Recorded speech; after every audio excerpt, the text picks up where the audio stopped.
Terima kasih Tuhan atas kebaikan-Mu, dan Engkau telah memilih kami, dan kami terus sudah menerima panggilan-Mu untuk kami hidup bersama-Mu, hidup melakukan karya-Mu, dan menjadi saksi-Mu di dunia ini.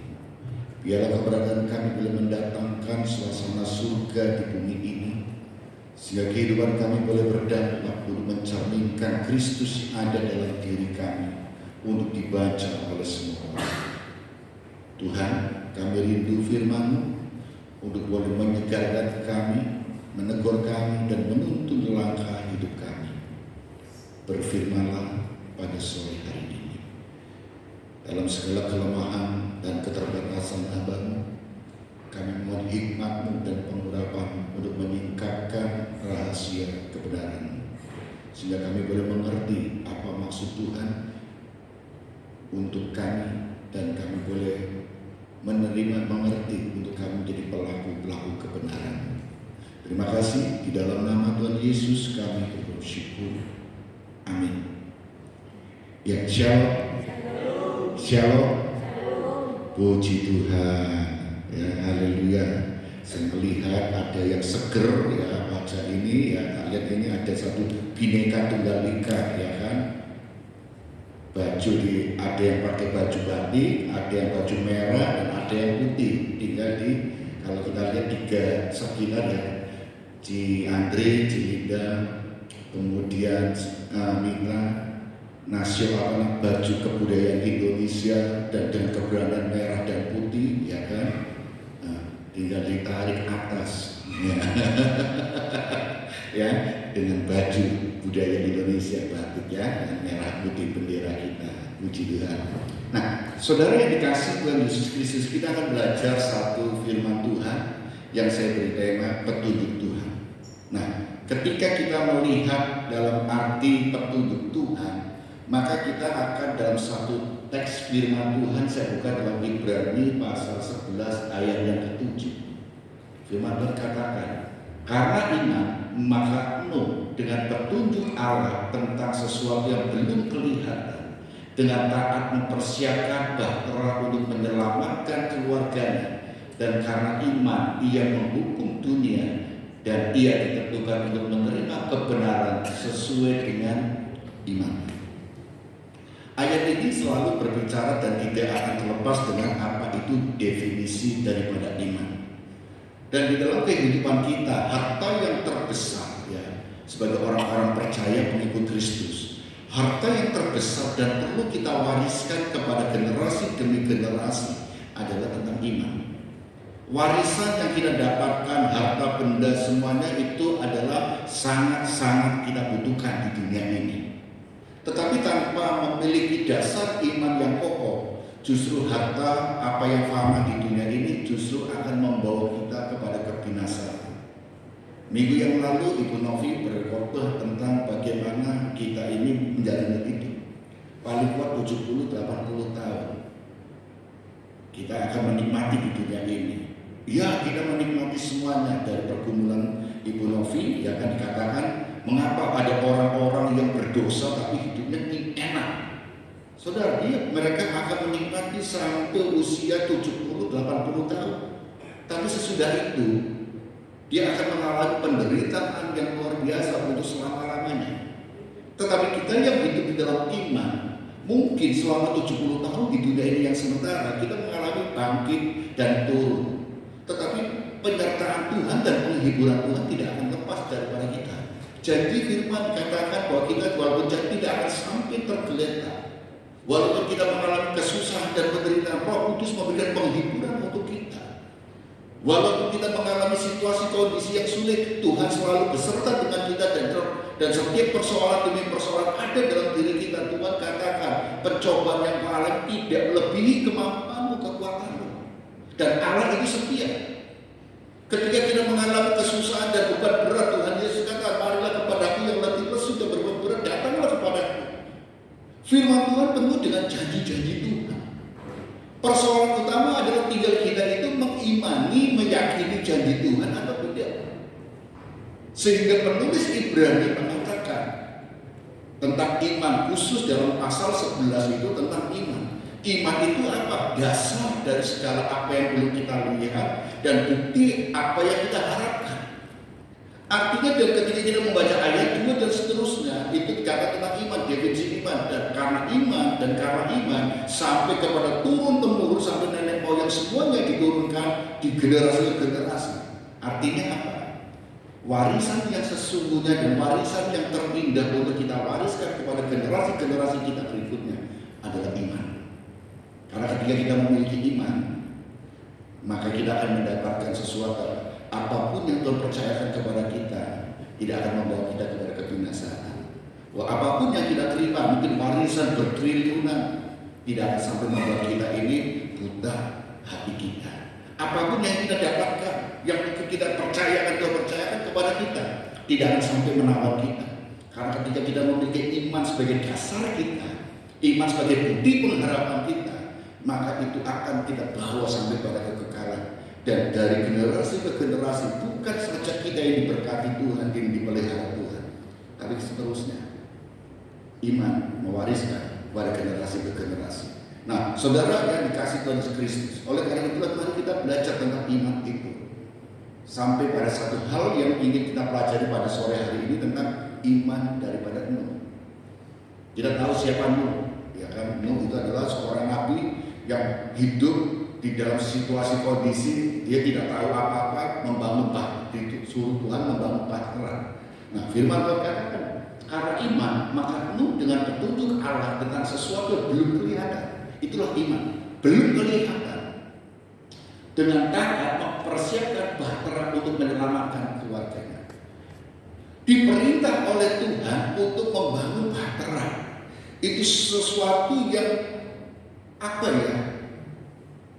Kalau kita pikirkan secara logika, ya mungkin, dan apa untungnya, dan kemungkinan kita pasti, walaupun kita mempertimbangkan, kita tidak akan mau kerja. Gak mungkin lah, mau saudara pada disuruh bangun kapal lagi membangun kapalnya di gunung, gak mungkin kan gitu kan. Kalau kita hidup di pantai mungkin oke lah bangun bahtera, tapi kita suruh bangunnya di gunung, itu sesuatu yang mustahil. Tidak ada gunung yang kebanjiran. Kalau longsor iya, tetapi kebanjiran nggak mungkin.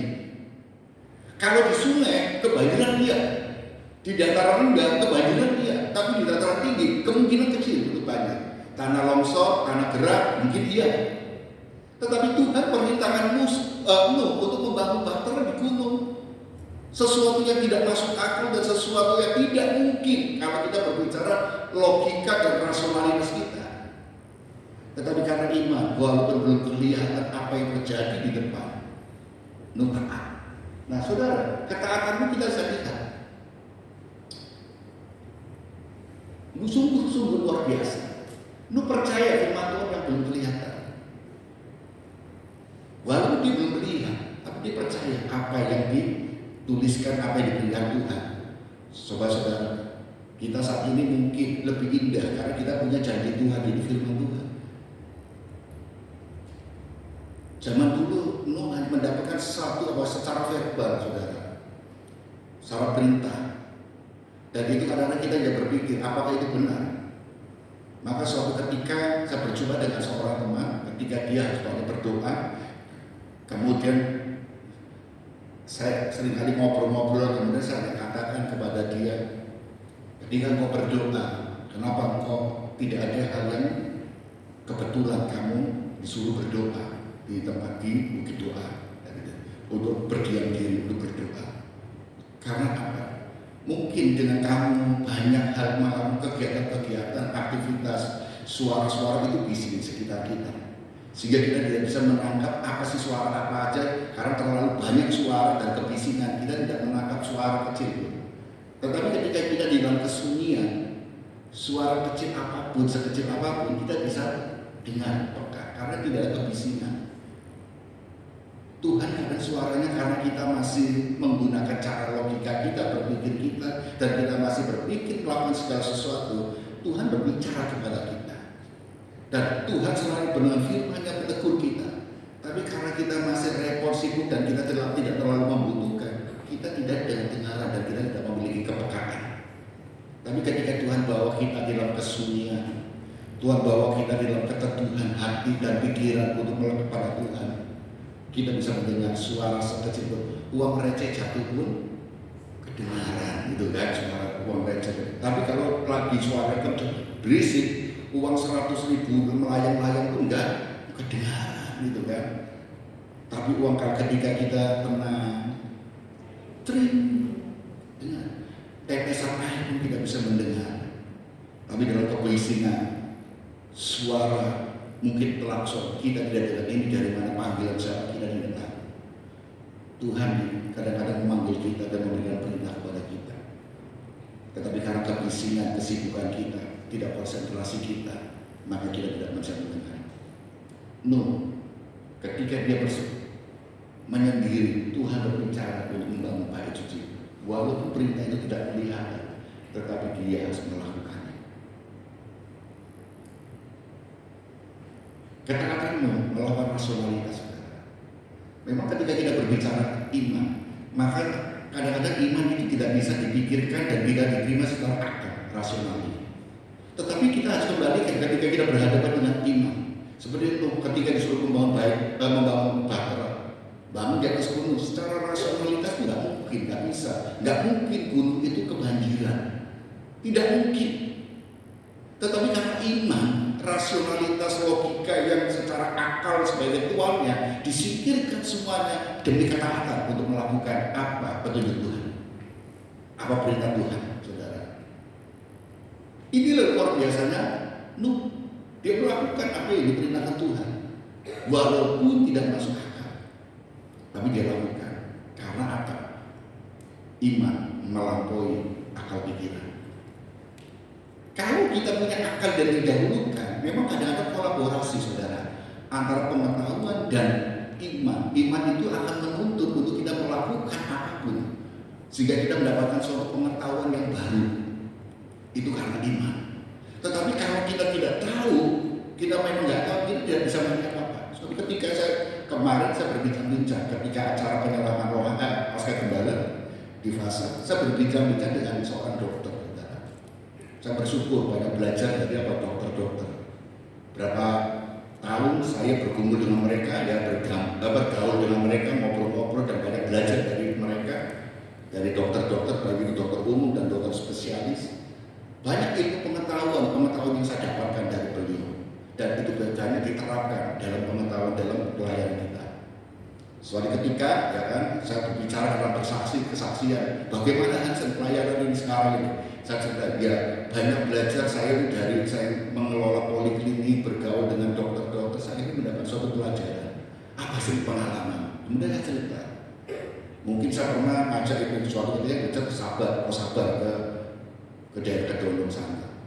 Ketika ada seorang yang sakit, udah hari Minggu itu, ya kan, kemudian telepon minta tolong didoakan, ya kan, didoakan. Kemudian waktu itu doakan ke sana. Kelihatan orang. Kemudian setelah didoakan, mungkin doa ditemping atau diserahkan kepada Tuhan, saya nggak tahu. Ya kan, ditemping, mungkin ini dianggap roh apa ya, kerasukan setan, ditemping. Atau mungkin dia apa? Tuhan, kalau mau ambillah. Itu ya bisa aja kan, itu kan saya nggak tahu itu, ambillah karena kondisi kayak gitu. Disuruh bawa ke dokter, ke rumah sakit, keluarganya nggak mau, kerepotan.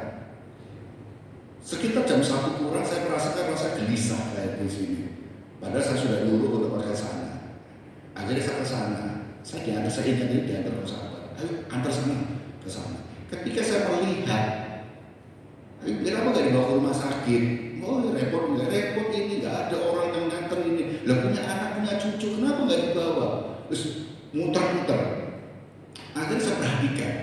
Aku mau doa apa? Ini sudah didoakan. Entah itu doa kesembuhan, doa pengusiran, atau doa penyerahan kepada Tuhan. Ketika saya melihat dari gelap matanya, saya bukan seorang dokter, tapi ketika saya melihat, memperhatikan, Tuhan kasih hikmat ke saya hanya berdoa, aku mau ngapain Tuhan? Doa maksudnya kurang-kurang itu doa, ya kan, gitu kan. Ketika saya melihat, kemudian Tuhan kasih hikmat ke saya. Itu bukan orang ini memang sakit, tetapi ini sebenarnya ini suruh tanya. Jadi saya tanya dokter, oleh saya nggak ngerti. Ini punya sakit diabetes enggak? dia punya ini enggak. Oh iya. Wah ini gulanya ngedrop ini, ya kan langsung gulanya ngedrop. Ayo bikin air ini, air manis. Ayo, enggak. Air gula buat apa? Air gula, ayo sendokin. Nah gitu, langsung sendok. Kemudian lagi, ayo sendok lagi. Makan berapa hari nggak makan? Sudah 2 hari nggak mau makan, ya pasti ngedrop gulanya kan. Setelah ini, kemudian beli susu, udah saya kasih beli susu buat ini. Karena nggak mau makan, nggak sadar beli susu ya, terus dituangi disuapin supaya ada gizinya, nutrisinya. Malam ke telepon, ternyata diundang pendeta lagi, didoakan lagi. Besok saya ngomong, ini bukan masalah gulanya ngedrop, bisa bawa ke rumah sakit. Susu sudah dibelikan, sudah kasih minum susu dan gula sudah. Benar saudara, besok saya telepon lagi, puji Tuhan sudah pulih. Berkat didoakan pendeta-pendeta dalam hati, ya Tuhan. Berkat didoakan pendeta-pendeta yang doa dan datang ke sini ditompingi. Mungkin ada kerasukan saya dalam tuh. Orang ini gulanya betul, bukan karena apa kerasukan setan. Kalau doanya pendeta-pendeta mungkin sudah diserahkan kepada Tuhan, kok nggak dipanggil-panggil. Doanya pendeta lagi mungkin dia apa? Tuhan, setannya diusir-usir, kok sampai besok belum diusir, belum keluar, ya kan itu banyak kan. Saudara, hikmat loh saudara. Karena iman kita walaupun belum melihat, tapi kita berserah kepada Tuhan, kita diberi hikmat oleh Tuhan dan budi. Itu pertama. Saya cerita lagi pengalaman, mungkin masih ketika ini ada seorang anak remaja, adik-adik remaja ini, dia itu mungkin baru pertama kali pacaran, senang, jadi bolos sekolah SMA ini kurang pacar, diajak pacaran bolos, jadi dari rumah berangkat sekolah, tapi sampai sekolah, tapi nggak sampai sekolah, jalan-jalan kemana. Suatu ketika orang tuanya itu akhirnya dipanggil oleh pihak sekolah, disurati, karena tidak pernah masuk. Nah, ketika tahu bahwa mamanya itu dipanggil ke sekolah, ada suratnya, anak ini siswa ini yang perempuan ini gelisah dan ketakutan. Akhirnya dia mencari-cari menemukan baikol saudara, diminum. Orang tuanya nggak tahu bahwa dia minum baikol. Kemudian akhirnya dalam perjalanan ke sekolah, karena dia minum baikol kan dia kejang-kejang, keluar busa dari mulutnya. Kemudian dia pikir anak ini kerasukan setan. Dibawalah ke gereja dan dia minta tolong didoakan, ditemping-temping. Oh benar ditemping. Di situ pendeta itu dinyanyikan puji-pujian. Bilunya, terus kemudian ada kuasa dalam namanya. Diusir-usir saudara. Saya nggak tahu pokoknya. Saya datang telat. Kemudian setelah lihat ini, saya bingung. Oh semua ramai, terus nyanyikan, ditemping. Dalam nama Yesus keluar. Saya bingung. Tapi ketika dalam kondisi mereka lagi sibuk-sibuk, saya karena apa? Hati saya tidak terpengaruh oleh itu, pikirannya tidak terpengaruh. Penciuman itu mencium bau gas, gitu kan? Bau gas. Mungkin tempat ini baru dipel. Masa ngepel pakai gas, minyak gas itu kan? Saya cari-cari, mana gas? Ketika saya mendekat ini, kok semakin dekat di anak ini, remaja ini. Kok ini bau gas sih ini? Baru ribut, bau gas ya. Baru mamanya sadar, oh iya. Tadi dia belok, mungkin dia minum baikon. Tadi dia dari rumah itu dari kamar pegang baikon. Waduh, langsung bawa ke rumah sakit ke UGD langsung segera. Langsung bawa ke UGD. Dokter UGD, untung segera diproses, kalau enggak lewat. Karena dokter udah melihat dari bola matanya itu udah mulai terbalik. Saudara, memang kita tidak bisa tahu karena keterbatasan kita pengetahuan. Tapi ketika jangan kita menghakimi ataupun kita merasa kita tahu, kita hanya bisa pada ketika dalam kondisi kita memang kita tidak tahu dan kita hanya Tuhan. Tuhan memberikan hikmat kepada kita. Dan anak itu tertolong saudara. Sehingga yang ingin saya tekankan adalah apa? Memang pengetahuan itu sangat membantu rasionalitas kita. Tetapi ketika kita kadang berbenturan dengan iman karena kita keterbatasan pengetahuan kita, belum kita tahu, kita kembali kepada Tuhan, minta hikmat Tuhan. Maka kita kebergantungan kita kepada Tuhan itu sangat-sangat penting, kebergantungan kita. memulai sesuatu, ayo kita berdoa kepada Tuhan, minta hikmat Tuhan. Sehingga apa? Kita bisa mendapatkan satu apa? Petunjuk Tuhan. Mari kita mulai dengan petunjuk Tuhan segala sesuatu. Memulai apapun dengan petunjuk Tuhan. Memulai sesuatu dengan petunjuk Tuhan. Kita berdoa kepada Tuhan, Tuhan apa? Maka berikanlah waktu kita untuk apa? Untuk Tuhan. Pikiran kita untuk Tuhan, hati kita untuk Tuhan. Itu artinya kita menyerahkan. Minta Tuhan, biarlah Engkau lah yang menuntun langkah hidup kami. Tuhan, biarlah Engkau yang memberikan sebagai apa?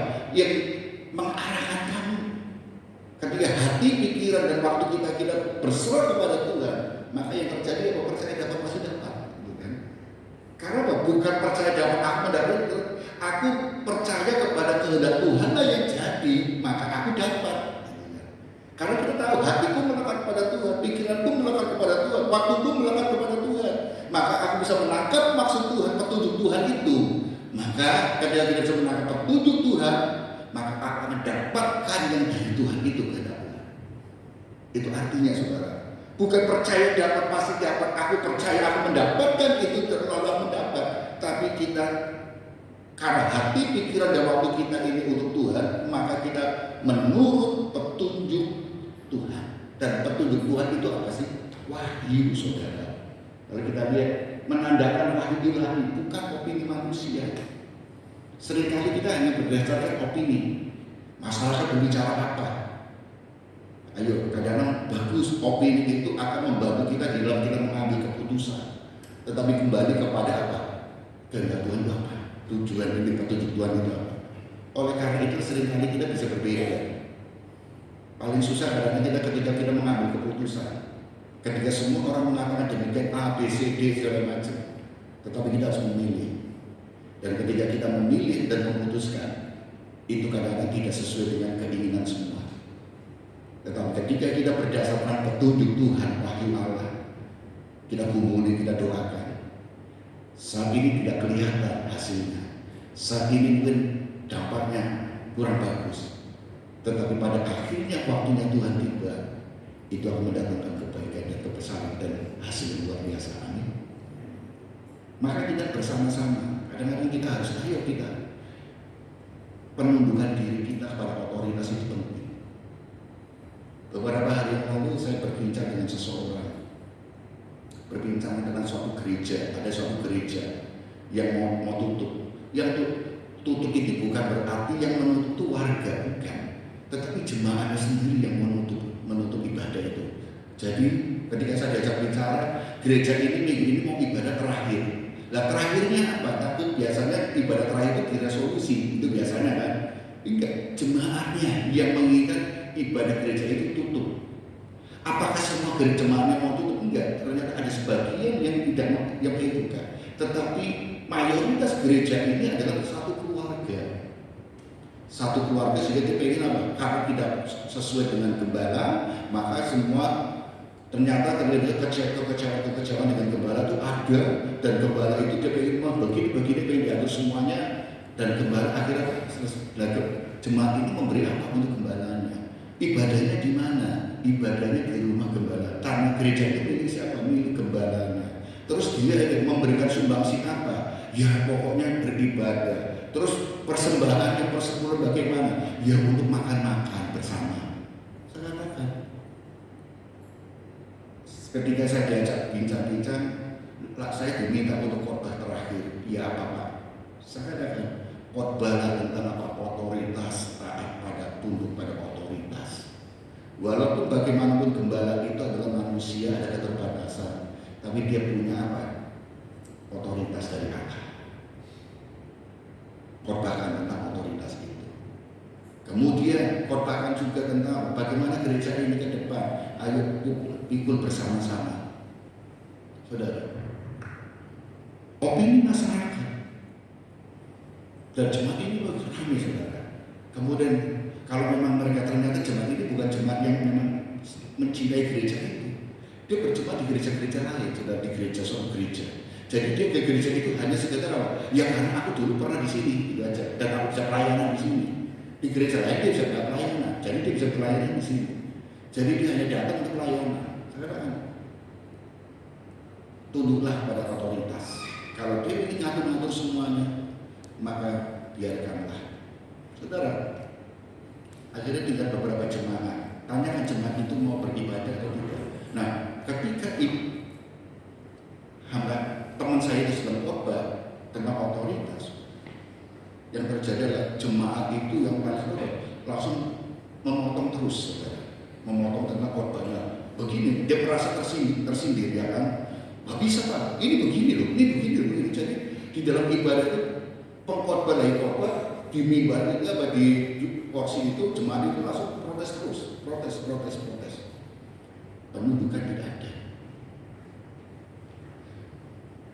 Terus gimana Pak? Saya katakan, ya sudah, siapa yang mau masih mau beribadah digembalakan. Mereka dia tidak mau, biarkanlah sudah. Daripada nanti akan merusak semuanya. Karena otoritas gembala itu ada, walaupun dia mungkin manusia bisa berbuat salah, tapi otoritas itu ada. Ketika pendeta atau gembala itu menyalahgunakan otoritas itu, tanggung jawabnya dengan Tuhan. Seakan demikian. Nah, saudara yang kasih, hidup itu berdasarkan petunjuk Tuhan. Membangun apapun harus berdasarkan petunjuk Tuhan. No, ketika dia disuruh membangun bahtera di atas gunung, tanpa ada, kalau secara logika rasionalitas itu nggak mungkin, itu mustahil. Tapi karena petunjuk Tuhan memberikan perintah kepada Nuh, dia membangun. Walaupun ketika dia membangun, dia ada masyarakat semuanya saudara-saudara pasti menertawakan, bahkan dia, ini orang gila, ini orang nggak waras. Membangun bahtera di atas gunung itu nggak mungkin, orang nggak waras ini. Saudara, memang kalau kita sedang melakukan perintah Tuhan, orang memikir orang tersebut nggak waras. Seperti istilah Kristen pada jemaat mula-mula, istilah Kristen itu bukan berarti itu suatu kebanggaan. Kristen itu adalah pengikut Kristus, dan pengikut Kristen itu adalah satu istilah yang bukan suatu puji-pujian, tapi celaan. Jadi kalau ketika pada masa Kristen jemaat mula-mula berdiri kekristenan, orang yang menjadi orang Kristen itu adalah celaan. Karena apa? Orang Kristen itu dianggap orang gila, orang Kristen dianggap orang yang nggak waras, orang Kristen dianggap orang yang tidak ngerti menikmati kehidupan. Orang yang nggak waras lah. Karena apa? Orang umumnya mereka itu bermabuk-mabukan. Orang Kristen tidak boleh mabuk. Umumnya mereka menyembah berhala, patung-patung. Orang Kristen tidak boleh menyembah. Umumnya mereka berpesta pora. Orang Kristen tidak boleh berpesta pora. Jadi mereka mengecilkan kelompoknya, tidak bergabung dengan umumnya. Opini masyarakat seperti apa? Orang Kristen pengikut Kristus tidak mau mengikuti itu, berbeda dengan mereka. Sehingga dikucilkan orang Kristen. Beda dengan zaman sekarang. Kita bisa bangga mengatakan aku ini orang Kristen, tapi sebenarnya ketika kita mengaku diri orang Kristen, itu adalah sebenarnya salib kita yang dilihat oleh orang. Apakah kita bisa membuktikan kekristenan? Kristen yang cinta damai, Kristen yang penuh kasih, seperti teladan kita Yesus Kristus guru kita? Apakah hidup kita ini tidak seperti itu? Kita tidak serupa dan segabat dengan Yesus Kristus sebagai patron kita, pola hidup kita. Kalau kita menjadi pengikut Kristus dan meneladani Yesus Kristus, tapi hidup kita tidak sesuai dengan pola hidupnya, maka orang katakan kita bukan, tidak pas. Kita mengaku anak Allah, tapi kita tidak. Coba seandainya saya membayangkan Ci Andre punya anak, Lenita cocok punya anak jadi anaknya Ci Andre. Tapi kalau anaknya hitam, keriting, ya percaya enggak, kan gitu kan. Jadi kalau kita mengaku anak Tuhan, maka ada nggak natur yang sama atau mirip kita seperti Kristus? Wahyu ini punya anak, Rahmat dan Ari ya, gitu kan. Laki-laki semua, senyumnya hampir mirip. Coba kalau melihat umpamanya anaknya rambut nanti pirang. Nah, ya apa wahyu ini nanti dianggap ini bapak esopo, anak esopo, ya kan? Wahyu ini jalan-jalan kan dianggap ini apa? Oh, ini pengasuh yo. Nah kan begitu kan? Kayak kemarin lihat itu dengan duduk diam kan, sama si noti yang keliling. Gak pikir ini TKW baru pulang dari Hongkong ini, ya kan? Lagi transit di bandara, dijemput, mau apa berangkat lagi ke Madura gitu kan, jadi gitu kan. Lagi transit di bandara, saya bingungnya bawa uang dolar pahlawan devisa itu kan, kemudian dijemput dari bandara untuk transit pulang ke kampung halamannya. Itu tidak ada saudara. Jadi apa? Kadang berbeda opini dengan masyarakat. Nuh bertindak bukan berdasarkan bukti empiris, tetapi otoritas ilahi. Ketika kita melakukan kehendak Tuhan berdasarkan petunjuk Tuhan, otoritas ilahi itu ada. Jadi bukan hanya milik gembala. Saudara yang mengandalkan Tuhan sebagai hambanya Tuhan, melakukan petunjuk Tuhan, ada pembelaan Tuhan. Ketika kita melakukan petunjuk apa berdasarkan kehendak Tuhan, wahyu Tuhan atau petunjuk Tuhan, ada pemeliharaan daripada Tuhan. Ketika kita melakukan apa yang jadi petunjuk Tuhan, mengerjakan semuanya, percayalah itu akan dituntun oleh Tuhan. Memang ada apa? Di luar umumnya cara Tuhan. Biar saja demikian, kita di luar itu. Tetapi percayalah, kita akan dituntun oleh Tuhan dan kita janji Tuhan itu nyata. Dinyatakan kepada kita. Bukti empiris pengalaman itu demikian, tapi karya Tuhan itu tidak ada. Maka tidak ada yang baku 100% di dalam kerja ataupun kehebatan manusia. Pasti orang yang mengatakan 100% pasti enggak, masih ada 1% atau 0,1% yang di luar bisa ini yang terjadi. Sehebat-hebatnya dokter tidak akan mengatakan 100% pasti berhasil. Pasti akan ada, ya kita mudah-mudahan lah. Kalau berjalan dengan semua Tuhan kehendaki berhasil. Tuhan, dokter, manusia tidak bisa mengatakan 100% berhasil. 90%, 98%, 99,9% bisa. Karena masih ada faktor X yang kita tidak tahu dan tidak ada. Dan itulah yang di luar empirik. Di empiris kita. Di dalam penelitian, kalau kita mungkin yang kuliah, ketika penelitian kualitatif itu kan nanti ada ketika kita questionnaire atau apa menggunakan suatu penelitian dengan menggunakan suatu data, pasti ada margin of error-nya berapa persen. Semakin kalau margin of error-nya kecil, itu semakin valid.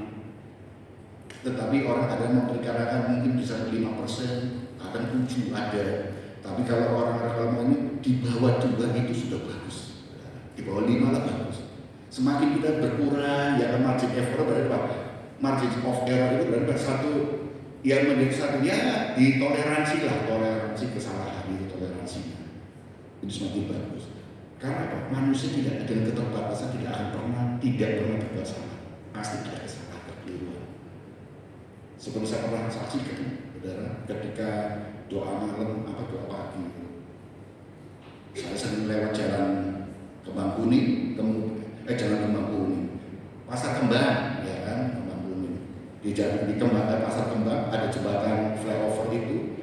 Saya sering lewat situ, sering saya tahu bahwa di tengah itu ada lubang sekitar 5 cm di tengah. Saya sering lewat, saya tahu itu ada, maka saya sering menghindari ke kanan atau ke kiri, lancar terus. Tetapi ketika ada errornya juga kejeblos di situ.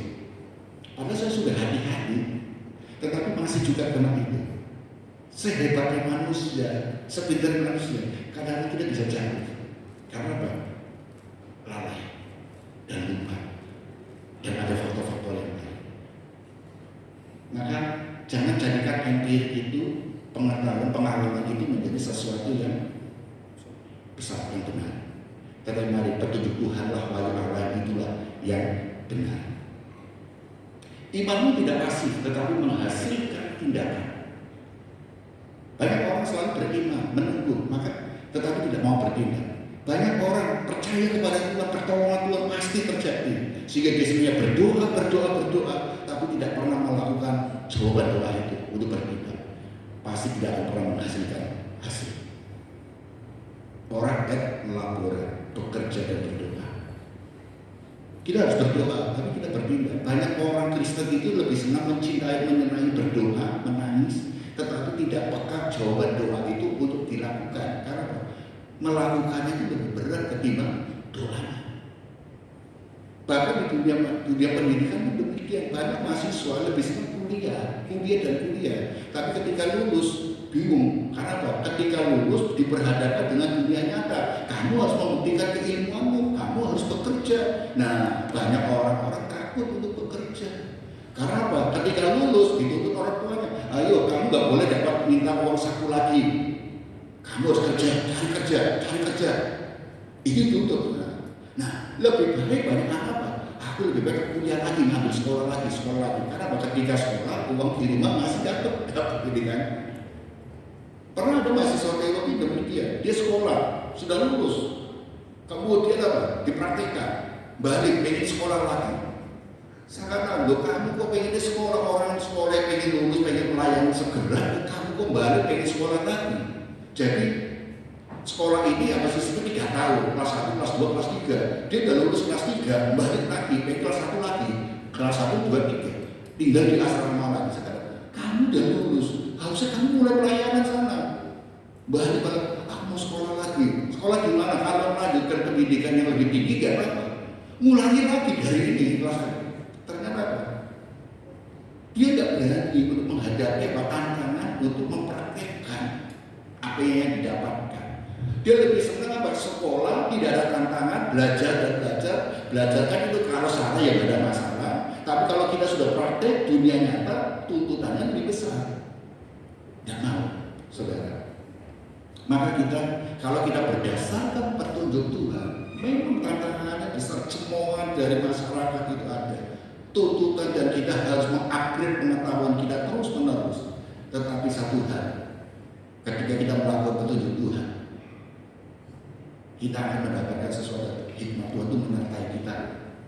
Ketika kita bertindak, penyertaan dan hikmat Tuhan menyertai sehingga kita bisa seperti itu. Ketika dia disuruh memerintahkan untuk bangun bahtera, dia nggak ngerti apa-apa tentang pembangunan kapal bahtera itu. Tapi ketika dia melakukan, Tuhan memberikan hikmat dia sampai membangun selesai. Nah, saudara, apa impact daripada ketaatan itu? Dampak dari ketaatan. Petunjuk Tuhan itu dinyatakan. Iman itu berbicara ketaatan dan kesetiaan. Kalau kita taat dan setia kepada Tuhan, maka petunjuk itu, wahyu Tuhan itu akan dinyatakan kepada kita. Pasal 6 katakan, tetapi tanpa iman tidak mungkin orang berkenan kepada Allah. Tanpa iman. Sebab barang siapa berpaling kepada Allah, ia harus percaya bahwa Allah ada dan bahwa Allah memberi upah kepada orang yang sungguh-sungguh mencari Dia. Kita percaya kepada Tuhan, tapi apakah sungguh-sungguh? Kalau kita sungguh-sungguh taat dan setia kepada Tuhan, tantangan apapun, godaan apa, kita tetap taat dan setia. Upah itu sebenarnya sudah Tuhan nyatakan untuk kita. Tinggal kita ngambilnya.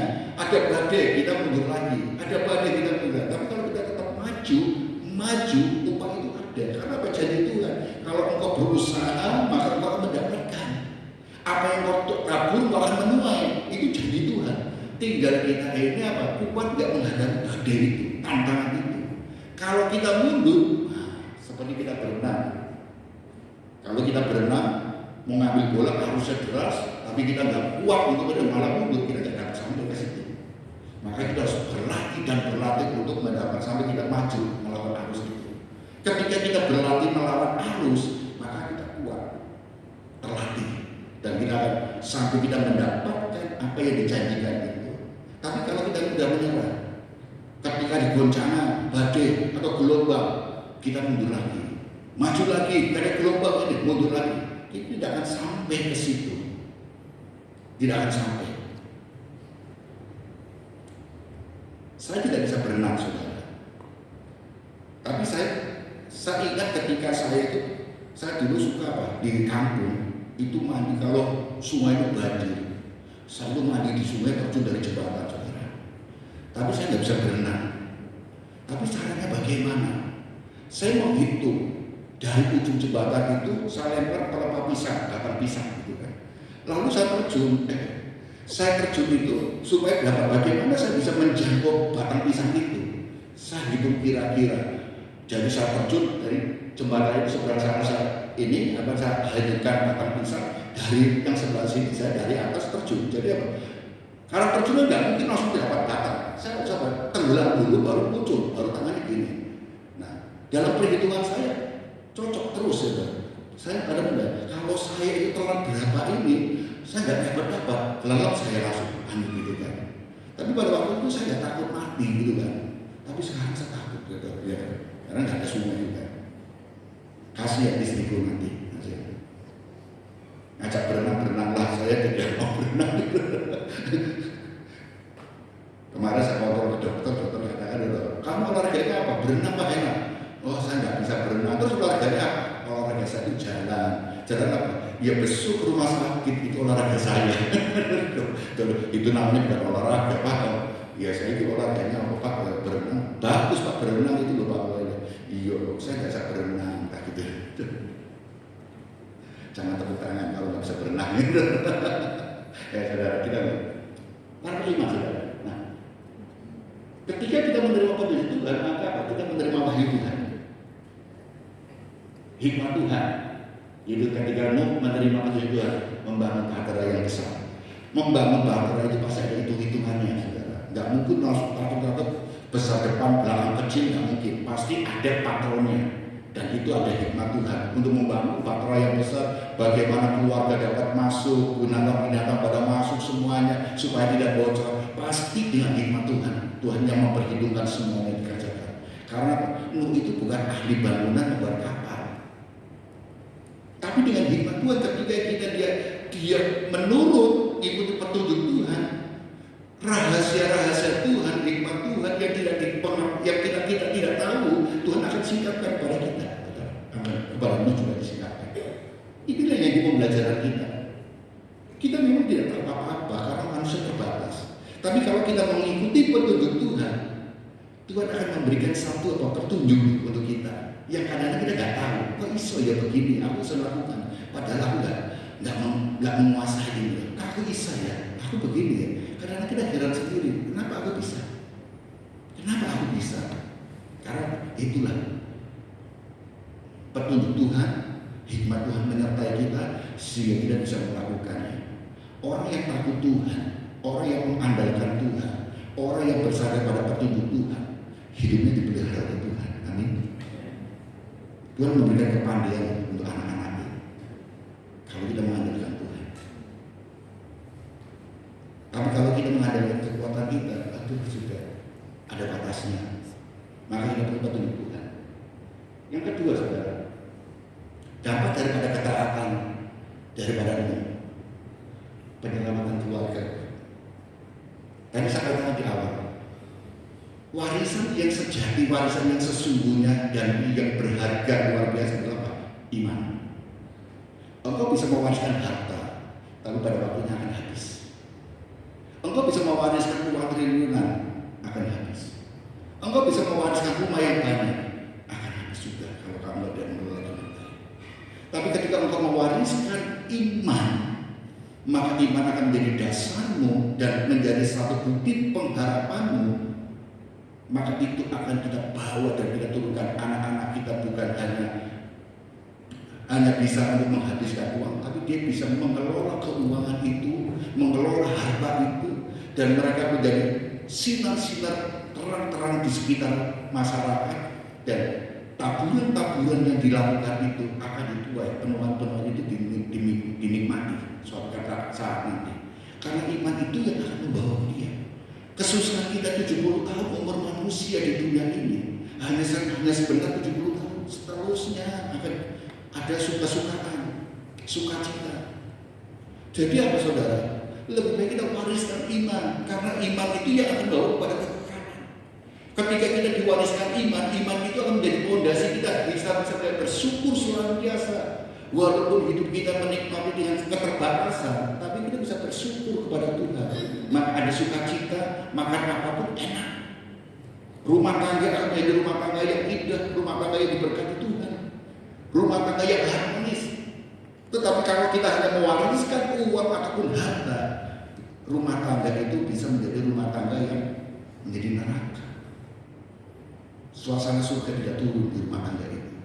Tapi karena iman semua takut kepada Tuhan, didasari iman, saling mengerti, saling mengasihi, firman Tuhan menjadi dasar fondasi hidupnya, kasih Tuhan menjadi pengikat semuanya. Segala kekurangan pasangan kita bisa memaklumi dan kita bisa menutupinya. Kita tidak hanya sekedar menuntut, tetapi kita juga belajar untuk apa? Menutupi. Dan kita mengkompromikan, memahamilah dia juga ada keterbatasan. Cara menutup itu apa? Manusia itu sempurna, pasangan kita, karena kita pun tidak sempurna. Maka saya selalu katakan pada orang-orang yang mau menikah, jangan kau menuntut pasanganmu untuk sempurna, karena dirimu aja tidak sempurna. Justru itulah dari ketidaksempurnaan kalian ada kelebihan dan kekuranganmu. Itulah yang dapat menjadikan kesempurnaan dalam pasanganmu, saling melengkapi satu dengan yang lain. Sehingga kamu jangan menuntut pribadi itu, suamiku harus sempurna, jadi harus memahami semuanya. Tidak bisa. Kamu aja tidak sempurna. Justru dari itulah kekuranganmu dan kelebihanmu, dan kelebihan dan kekurangan pasanganmu itu saling melengkapi sehingga saling jadi sempurna.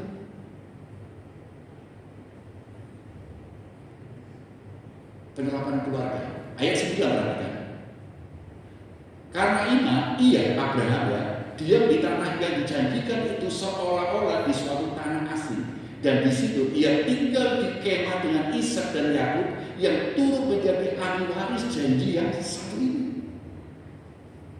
Dari Abraham dengan anak-anaknya, ketaatan Abraham berdampak kepada keturunannya. Ketaatan kita menurunkan anak kita. Jadi jangan berpikir kita ini pokoknya taat ibadah-ibadah, tapi kita tidak melakukan perintah yang lain. Tidak. Iman itu berbicara satu ketaatan dan kesediaan kepada janji Tuhan, yaitu firman Tuhan, yaitu melakukan apa yang diperintahkan Tuhan. Maka rumah tangga akan menjadi rumah tangga yang diberkati Tuhan.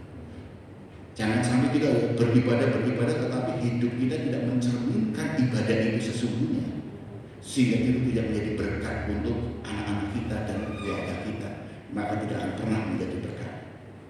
Jangan salahkan ketika kita mungkin orang-orang begitu, kita setia ke gereja, anak-anak kita tidak mau ke gereja. Jangan selalu kita menghakimi dia, mungkin ada kesalahan dalam diri kita. Kenapa? Kita mementingkan diri kita dan kita lupa untuk memberi contoh kepada hidup anak-anak kita, sehingga mereka hidup kita sadar jadi bagusan dengan dia. Maka ayo kita belajar melakukan firman Tuhan, kebenaran itu, supaya kita bisa wariskan iman kita kepada generasi ke generasi anak cucu kita. Bukan hanya sekedar ibadah, tapi kita menjadi pelaku kebenaran firman Tuhan. Banyak orang hanya sekedar kekristenan itu identik dengan ke gereja, aktif di gereja, tidak. Tetapi kekristenan yang sesungguhnya adalah kita menjadi garam dan terang bagi mereka. Perjuangan kita adalah keserupaan dan segambar dengan Tuhan Yesus itu. Apa yang menjadi teladan Yesus Kristus? Ayo kita mengarah ke situ. Bukan hanya di gereja waktu kita, tapi di dunia nyata, di luar kita harus mempraktekkan. Karena Yesus menjadi pola hidup kita, dan itu menjadi banyak bagi kita. Bagaimana kita hidup? Itulah yang dilihat oleh anak kita. Yang ketiga sebenarnya kita lihat di dalam Nuh itu, ya kalau kita lihat Nuh, dia ini apa? Menghukum dunia. Di dalam firman Tuhan katakan ya, di ayat yang di sini, di ayat yang ke-7 tadi ya, karena iman maka Nuh dengan petunjuk Allah tentang sesuatu yang belum kelihatan, dengan taat mempersiapkan bahtera untuk menyelamatkan keluarganya. Yang pertama, karena iman ia menghukum dunia. Arti menghukum dunia itu apa sih? Kita itu memerintah. Kalau kita punya iman, maka bukan dunia yang menguasai kita, tapi kita yang memerintah dunia. yang menghukum dunia. Dunia ini bukan menghukum kita, menuduh kita atau menjustifikasi kita, tapi kita layak mengelola, mengatur dunia ini. Dan karena iman kita inilah kita mempengaruhi dunia ini. Maka itu harus menjadi suatu perhatian kita.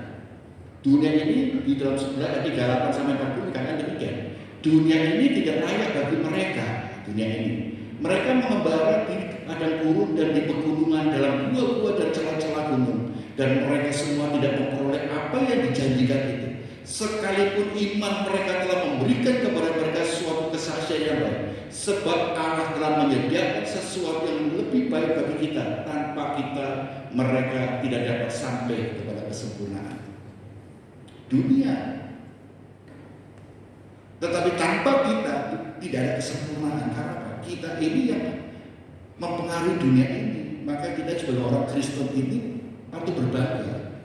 Kalau kita sungguh-sungguh menerapkan iman dalam hidup kita, beriman sungguh-sungguh firman Tuhan kita lakukan dengan sebenar-benarnya, maka kita bisa berdakwah di dunia, dan keberadaan kita yang akan menyempurnakan di dunia ini.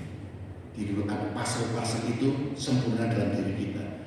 Alam semesta bisa kita pelihara karena kita dimandatkan oleh Tuhan untuk memelihara alam semesta ini, segala ciptaannya. Lewat kehidupan kita bisa memberkati dunia, mengasihi dunia itu damai sejahtera, tidak ada peperangan di mana-mana, keributan. Tapi justru seringkali di gereja itu banyak ribut-ribut, ya kan? Bagaimana ada damai? Lek ributnya kita itu guyon-guyon, di sini suka ribut, saudara, benar.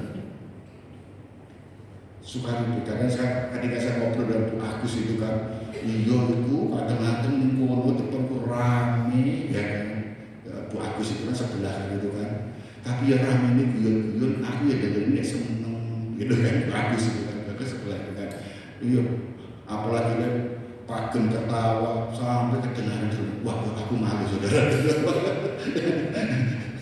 Itu Bu Agus ini yang bicara, wah ternyata didengar oleh Bu Agus, rame berisik di pasar, maka lebih baik saya masuk ke dalam aja lah gitu kan. Itu pengakuan dari Ibu Agus, tetangga kita, ya jemaat kita, kesempurnaan. Tapi kita terapin itu bukan jadi mereka senang, bagus, rame, tapi rame untuk apa? Karena sukacita bersama, itu kan, bukan